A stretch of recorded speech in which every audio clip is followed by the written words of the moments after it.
Hello, and welcome to this edition of Secure Networks, the Packet Forensic Files, with your host, Michael Morris.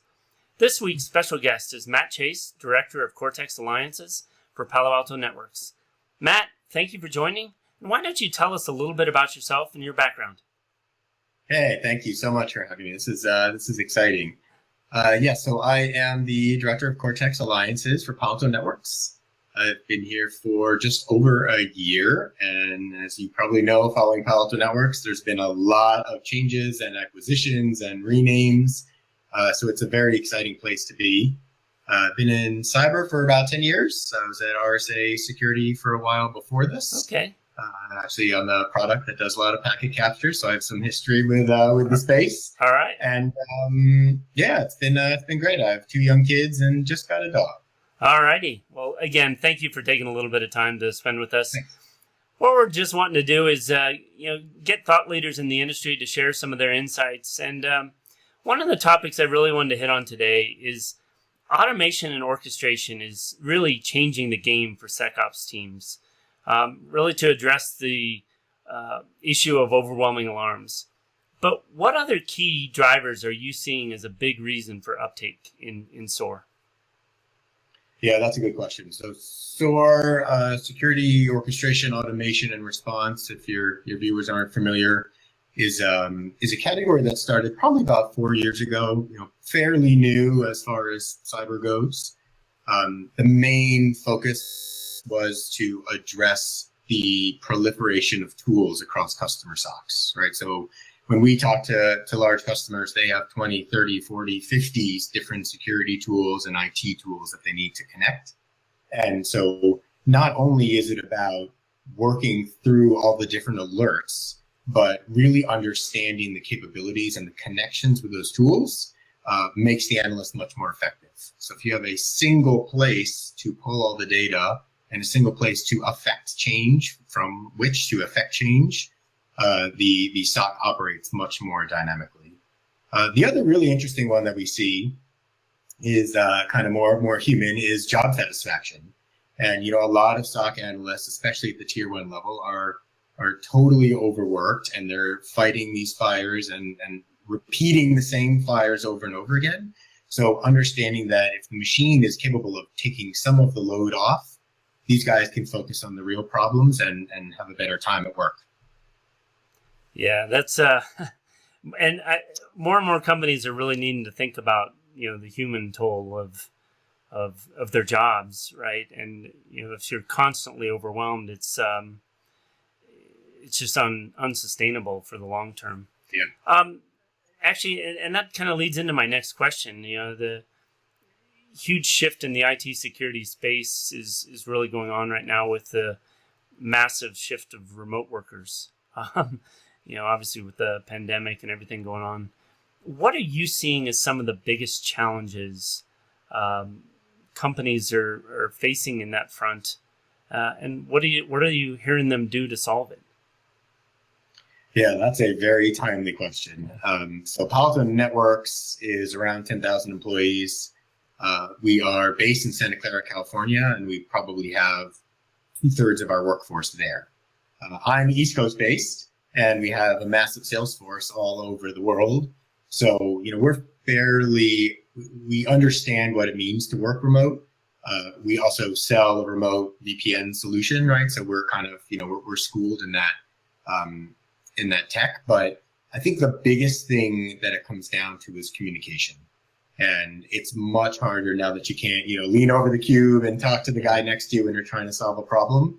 So, there's things that we've put into our orchestration platform that help with the communication challenge of solving cyber threats. I think that's probably the biggest one. But the other side is when we're seeing people, as I mentioned, I have young kids, and sometimes I need to leave in the middle of the day to go deal with those things.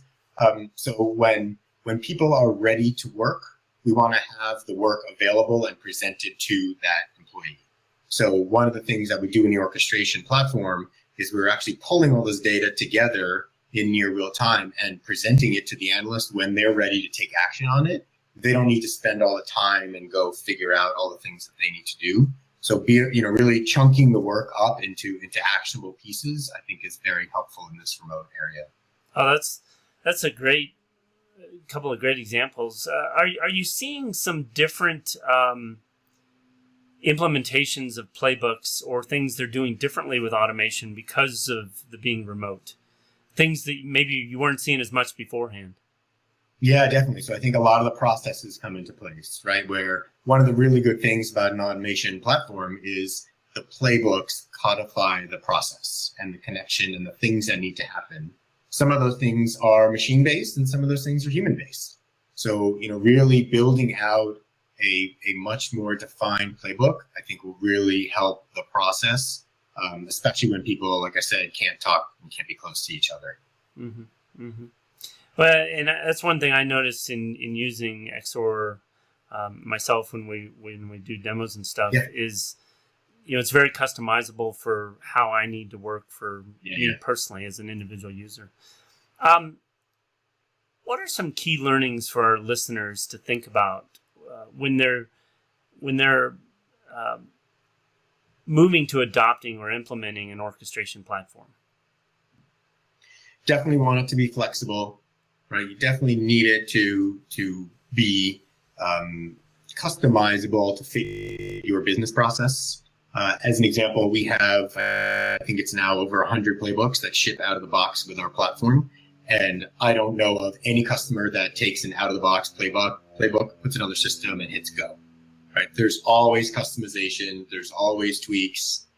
It's got to be very simple, to basically bring this in, drag and drop within our UI to, bypass things or make things where you want an analyst to take action as opposed to the machine automatically taking action.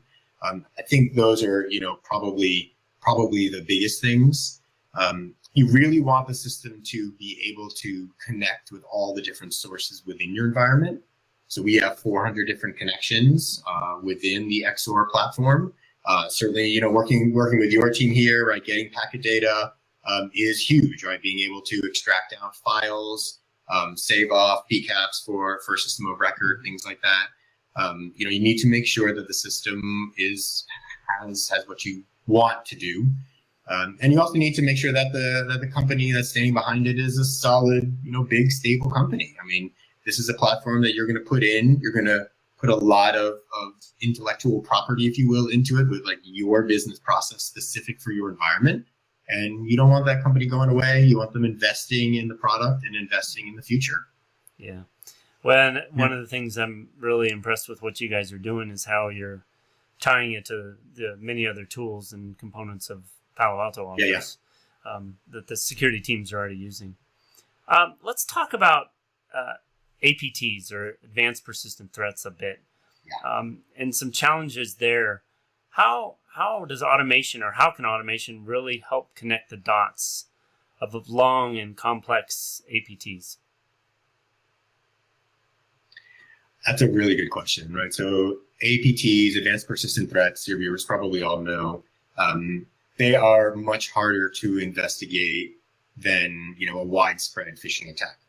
And APTs tend to be dormant in environments for years, right? Certainly months or years. So due to their complex nature, you need the platform to be able to pull in inputs from different tools. And that's really interesting because when you're investigating APTs, you'll find that, for example, the SIM might know something about some of it, and the EDR might know another something about some other part of it. So stitching together the different dots and understanding where the users have gone, where the data has gone, all in one place, right? A SOAR platform usually is the system of record, if you will, for incident data. Keeping all of that in one place is really important. Mm-hmm. And certainly tying in, deep packet inspection, I think is another, shameless plug, right? But, that kind of data is really useful as you're actually going down to the deep level of a forensic investigation. So, I think the orchestration platform can only help for APTs. Yeah. Yeah. And the more we get into them, the more I'm studying different types of APTs, the the length and complexity and intricacies of things that have gone on in them. It's amazing. Is astounding. And yeah. you know, like you said, having the data in one location is key. How does AI really become a differentiator in a SOAR platform? And do you have some examples where that really makes a change? Yeah, definitely. So AI and machine learning are, certainly buzzwords that are all over the place, but they really can help a SOC fight the fight. And within XSOAR, we actually use them in a couple of different places. One is with our DBot scoring system. So one thing that's really useful is when analysts might be a tier one or maybe a more junior analyst, and they're investigating an incident within our platform, but they don't necessarily know what to do.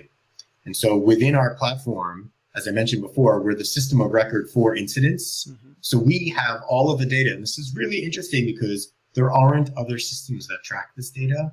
We have all the metadata about the incidents. And what that means is the different steps that are taken to get an incident from different points in the life cycle is metadata, and who has taken those different steps and which parts of the steps they've taken have led them down a rabbit hole and which steps are actually good data. Right. So within our scoring system, if Matt is an analyst and I'm logging in and I don't know what to do, they'll actually see a section there that'll say DBot suggests you do these kinds of things. And that'll help me start to understand these are the kinds of actions, be it full packet capture, UEBA, EDR, whatever it is, right? But these are the kinds of things that I should probably be doing. And then likewise, if I need help and I need to reach out to other people within my team, DBot will also suggest, based on machine learning, which analysts have experience with this kind of incident. And then those will be the people that I should reach out to. So definitely, really useful feedback to the analyst on how to process their incident correctly.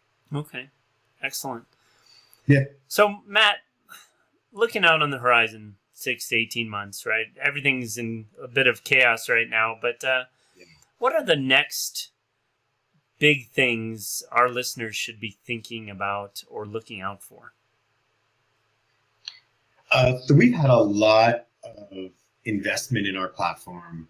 We just back at RSA conference, which seems so long ago right now, we announced that we entered the threat intel space. So we are now natively taking in threat intelligence and processing it with playbooks, which is what we know how to do. I think we're going to see more of that months down the road. And we already are seeing it with different security platforms moving into different parts of the market and trying to break down those silos and really combine the powers of the platform and the powers of the big company stability, right, into the future of what the SOC is. So I'm excited to see that, our entrance into some other areas potentially, certainly through some acquisitions that we might have planned, really understanding which are the vendors that you trust and that you like working with, and pushing them to actually do what you want them to do, even if they don't do it today. All right. Excellent. Well, Matt, again, thank you for joining, sharing your tremendous insights on how better to secure networks. We ask you to tune in next time for another edition of Endace Packet Forensic Files. For more information about Endace's network packet capture platform and our integrations with Fusion technology partners like Palo Alto, please go to endace.com. Thank you for listening.